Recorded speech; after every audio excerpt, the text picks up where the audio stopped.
जय हिंद दोस्तों, मैं सौरभ और स्वागत है आपका आपके चैनल अजीएस पर।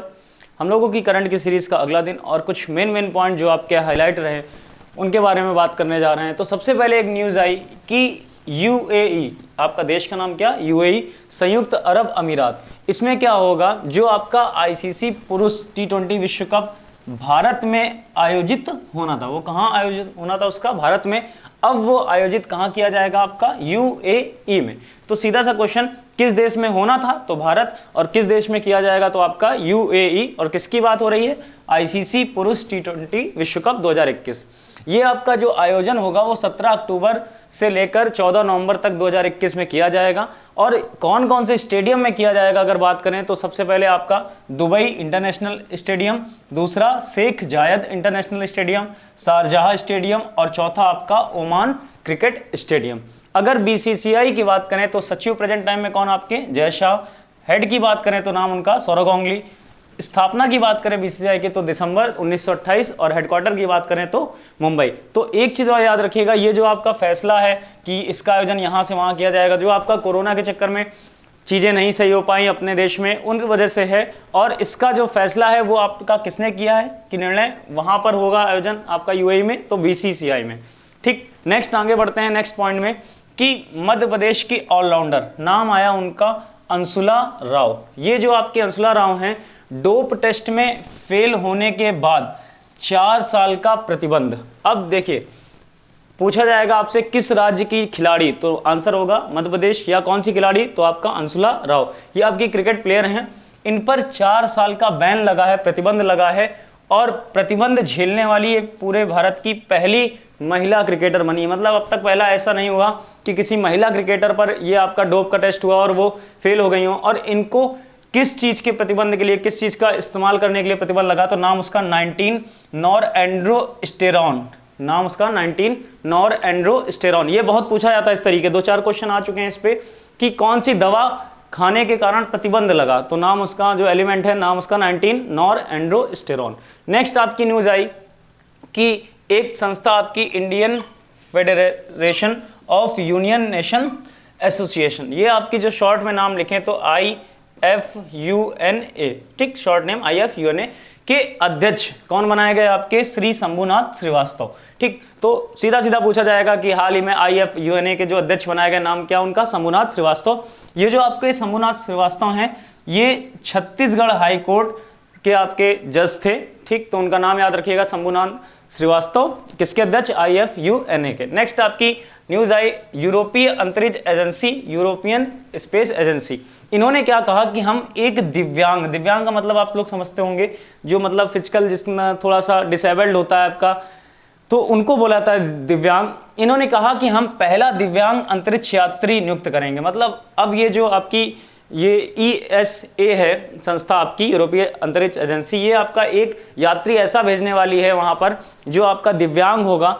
इस पद के लिए, मतलब इस कार्य के लिए टोटल कितने लोगों ने आवेदन किया था? 22,000 लोगों ने इस काम के लिए कि हमें अंतरिक्ष में जाना है, दिव्यांग लोगों ने आवेदन किया था। और एक विषय के अंतर्गत ये ले जा रहे हैं। विषय जरूर याद रखिएगा, अच्छे एग्जाम में विषय पूछा जाता है। तो विषय आपका अंतरिक्ष सभी के लिए है, स्पेस इज फॉर एवरीवन। अंतरिक्ष सभी के लिए है, स्पेस इज फॉर एवरीवन। अगर हेडक्वार्टर की बात करें ESA की तो आपका पेरिस में। स्थापना कब हुई थी? 1975।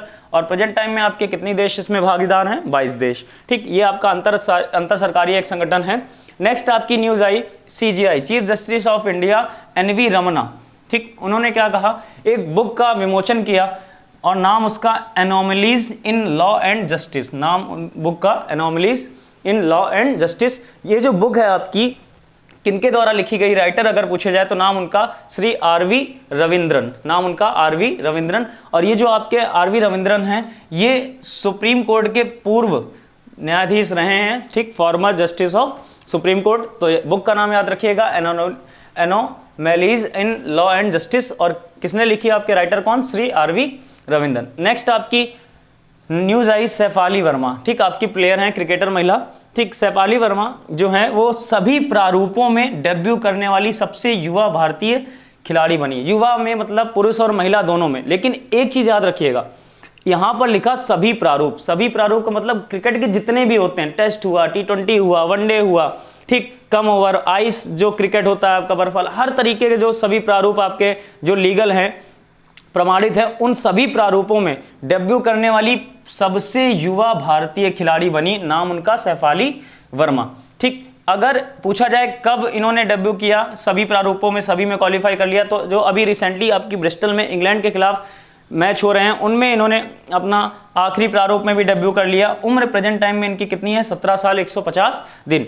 और अगर पूरे विश्व में ओवरऑल बात करें तो ये 5वें नंबर की ऐसी खिलाड़ी बनी सबसे कम उम्र की जिन्होंने हर प्रारूप में क्रिकेट के पदार्पण किया आपका। तो सबसे जो पहले सबसे छोटे हैं, नाम उनका मुजीर उर रहमान, इन्होंने टोटल 17 साल 78 दिन में सभी प्रारूपों में क्वालिफाई कर लिया था, खेल लिया था। सेकंड नंबर पे आपकी सारा टेलर, ये आपकी इंग्लैंड की है महिला। थर्ड नंबर पे आपका इलिसी पेरी ऑस्ट्रेलिया की, और फोर्थ नंबर पे आपके मोहम्मद आमिर। तो 5वें खिलाड़ी पूरे ओवरऑल विश्व में बनी शेफाली वर्मा। सभी प्रारूप में याद रखिएगा, अगर केवल टेस्ट बोला जाए तो नहीं, और केवल इस तरीके पूछा जाए तो नहीं। ठीक, तो नाम उनका शेफाली वर्मा। और किस नंबर पे, केवल भारत में पूछा जाए तो पहली, और ओवरऑल पूछा जाए तो 5वीं। नेक्स्ट आपकी न्यूज आई भारत की राही सरनोबत, नाम उनका भारत की राही सरनोबत। इन्होंने क्या किया, ISSF मतलब जो शूटिंग फेडरेशन होता है आपका, शूटिंग प्रतियोगिता होती है, ISSF में शूटिंग विश्व कप में महिलाओं की 25 मीटर की जो आपकी रेंज की होती है प्रतियोगिता, उसमें स्वर्ण पदक जीता, गोल्डन मेडल जीता आपका। ठीक, और इसका आयोजन जो है वो कहाँ किया जा रहा है प्रेजेंट टाइम में, क्रोएशिया ओसीजेक, क्रोएशिया के ओसीजेक में भारत की राही सरनोबत। ठीक, तो नाम याद रखिएगा उनका, शूटिंग विश्व कप में महिलाओं की 25 मीटर प्रतियोगिता में। नेक्स्ट आपकी चीन ने बनाया दुनिया का दूसरा सबसे बड़ा जल विद्युत बांध, दूसरा पूरे विश्व का सबसे बड़ा जो आपकी परियोजना है जल विद्युत बांध है वो बना लिया चीन ने। और इस बांध का नाम क्या है आपका, बहेतन बांध, नाम उसका बहेतन। ये मोस्ट इंपॉर्टेंट क्वेश्चन है, पक्का आप किसी ना किसी एग्जाम में जाएंगे तो देने को मिलेगा। ठीक, बहेतन बांध, और आपका किस तरफ है चीन में, वेस्ट चीन, ठीक, पश्चिमी चीन में। और नदी का नाम पूछ दे कि कौन सी भैया, बहेतन बांध है जो विश्व का दूसरा सबसे बड़ा बांध, किस नदी पर बनाया जा रहा है, तो नाम उसका जिन्सा नदी, नाम उसका जिन्सा नदी। अगर लेंथ की बात करें प्रेजेंट टाइम में तो इस बांध की लेंथ कितनी है आपकी, 289 मीटर।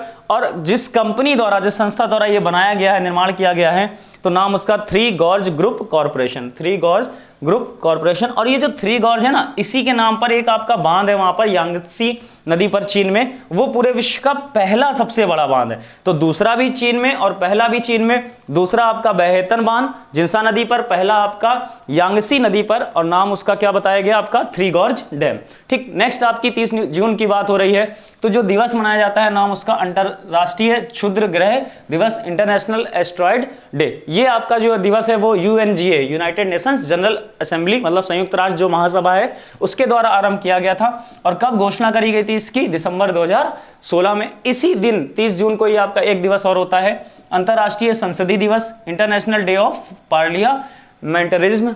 ये भी आपका UNGA द्वारा मनाया जाता है। UNGA वही आपकी संस्था महासभा 2018 में घोषणा की गई थी।